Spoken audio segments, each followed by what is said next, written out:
الحمدللہ رب العالمین والصلاة والسلام علی سید المرسلین وعلی آلہ واصحابہ اجمعین، اما بعد فاعوذ باللہ من الشیطان الرجیم، بسم اللہ الرحمن الرحیم۔ سبحان الذی اسری بعبدہ لیلا من المسجد الحرام الی المسجد الاقصی الذی بارکنا حولہ لنریہ من آیاتنا۔ صدق اللہ العظیم۔ اللہ تعالیٰ کی عطا کردہ توفیق سے ہم معجزہ معراج النبی صلی اللہ علیہ وآلہ وسلم کے چوتھے سیشن میں حاضر ہیں۔ اللہ تبارک و تعالیٰ نے ارشاد فرمایا، پاک ہے وہ ذات جس نے سیر کرائی اپنے عبد خاص کو رات کے تھوڑے سے حصے میں مسجد حرام سے مسجد اقصی تک، لنریہ من آیاتنا، اور پھر آخر کے اندر اللہ تبارک و تعالیٰ نے ارشاد فرمایا اپنے عبد خاص کو، اپنے بندہ خاص کو، یعنی نبی پاک صلی اللہ علیہ وآلہ وسلم کو مسجد اقصی لے جانے کا مقصد بھی بیان فرما دیا۔ ارشاد فرمایا لنریہ من آیاتنا، تاکہ وہ دکھائے اپنی نشانیوں میں سے۔ اب مسجد اقصی کے ارد گرد حولہ لنریہ من آیاتنا، اس کے ارد گرد کیا ہے، ہم اس پر کچھ گزارشات عرض کرتے ہیں۔ اور نبی پاک صلی اللہ علیہ وآلہ وسلم مسجد حرام سے مسجد اقصی کیوں گئے، براہ راست آسمانوں پر ہی کیوں تشریف نہ لے گئے، تو اس پر ہم چند گزارشات عرض کرتے ہیں۔ رات کے تھوڑے سے حصے میں نبی پاک صلی اللہ علیہ وآلہ وسلم کا مسجد حرام سے مسجد اقصی جانا اور مسجد اقصی سے ساتوں آسمان پار کر کے لامکانوں پر رب کا دیدار کر کے واپس آنا، یہ کمال معجزہ معراج ہے، یہ معجزہ معراج کی کمال ہے، یعنی حضور علیہ السلام کے کمالات میں سے ایک بہت بڑا کمال ہے۔ حضور نبی کریم صلی اللہ علیہ وآلہ وسلم مسجد اقصی کیوں تشریف لے کے گئے، اس پر مفسرین کرام کے کئی اقوال ہیں۔ حضرت مولا علی رضی اللہ تعالیٰ عنہ اور حضرت ابن عباس رضی اللہ تعالیٰ عنہ، ان دونوں حضرات کے مختلف اقوال ہیں۔ ان کا یہ کہنا ہے کہ حضرت آدم علیہ السلام کے بعد اللہ تبارک و تعالیٰ نے اس کائنات پر جس نبی کو بھی بھیجا، اس سے یہ عہد لیا اگر تمہاری زندگی میں میرا پیارا محبوب صلی اللہ علیہ وآلہ وسلم آ جائے، تمہیں مل جائے، تمہاری ملاقات ہو جائے، تو ایسا کرنا تم اس پر ایمان لے آنا اور اس کی مدد کرنا، اس کی حمایت کرنا، اس کی رسالت کا اقرار کرنا۔ تو اللہ تبارک و تعالیٰ کے جتنے بھی نبی اس کائنات عرضی پر آئے وہ اپنے ظاہری زمانہ کے اندر آئے، حضور علیہ السلام کے ظاہری زمانہ میں تشریف نہ لائے، تو اللہ تبارک و تعالیٰ نے وہاں جو میثاق لیا تھا عالم ارواح کے اندر، اس میثاق کو پورا کرنے کے لیے یہاں تمام نبیوں کو جمع فرمایا، تاکہ تمام نبیوں کے سامنے حضور علیہ السلام کی ذات گرامی تشریف فرما ہوں، اور تمام نبی حضور علیہ السلام کی زیارت بھی کر لیں، حضور کی ذات پر ظاہری طور پر ایمان بھی لے کر آ جائیں۔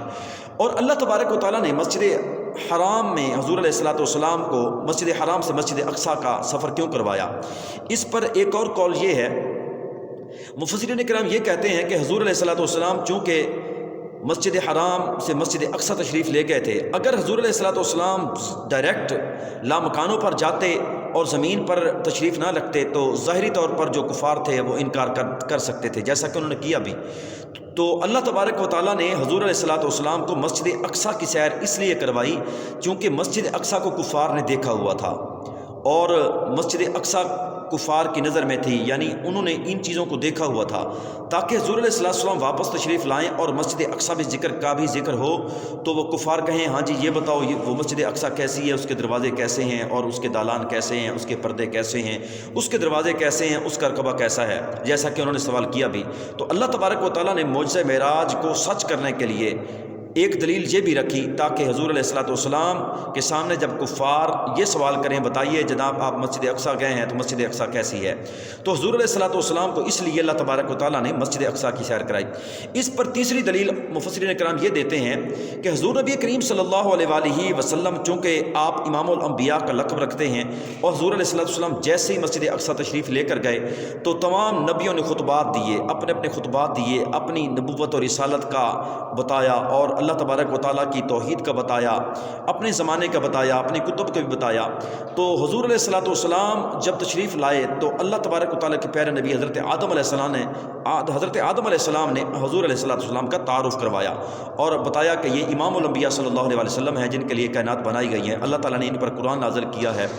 تو اللہ تبارک و تعالیٰ کے تمام نبی جمع تھے، حضور علیہ السلام نے تمام نبیوں کو جماعت کروائی، یعنی نماز پڑھائی۔ اس طرح حضور علیہ السلام کا جو لقب ہے امام الانبیاء کا، حضور علیہ السلام کی ذات پر صادق آ گیا۔ ایک اور وجہ مفسرین کرام یہ بیان کرتے ہیں کہ حضور علیہ السلام مسجد حرام سے مسجد اقصیٰ اس لیے تشریف لے کر گئے کہ جب اللہ تبارک و تعالیٰ میدان محشر برپا کرے گا تو وہ ملک شام کی سرزمین ہوگی۔ اب ملک شام کی سرزمین سے مراد موجودہ ملک شام بھی ہے اور فلسطین بھی ہے اور اردن بھی ہے، کیونکہ جب احادیث کے اندر ذکر ہوتا ہے ملک شام کا تو اس سے مراد صرف موجودہ شام نہیں ہے، چونکہ یہ باقی جو حصے ہیں جو میں نے عرض کیے ہیں یہ بعد میں بنے تھے، اس لیے کہ حضور علیہ السلام کی حدیث کے اندر جس شام کا ذکر ہے تو یہ ساری سرزمین ہے۔ حضور علیہ السلام نے ارشاد فرمایا ہے، حضور علیہ السلام کے فرمان کا یہ مفہوم ہے کہ جب اللہ تبارک و تعالیٰ میدان محشر برپا کرے گا تو ملک شام کی سرزمین پر کرے گا۔ اللہ تبارک و تعالیٰ نے اس لیے حضور نبی کریم صلی اللہ علیہ وسلم کی ذات گرامی کو مسجد حرام سے مسجد اقصیٰ کی سیر کرائی تاکہ اس سرزمین پر محبوب علیہ السلام کے مبارک قدم لگ جائیں اور قیامت کا دن ہو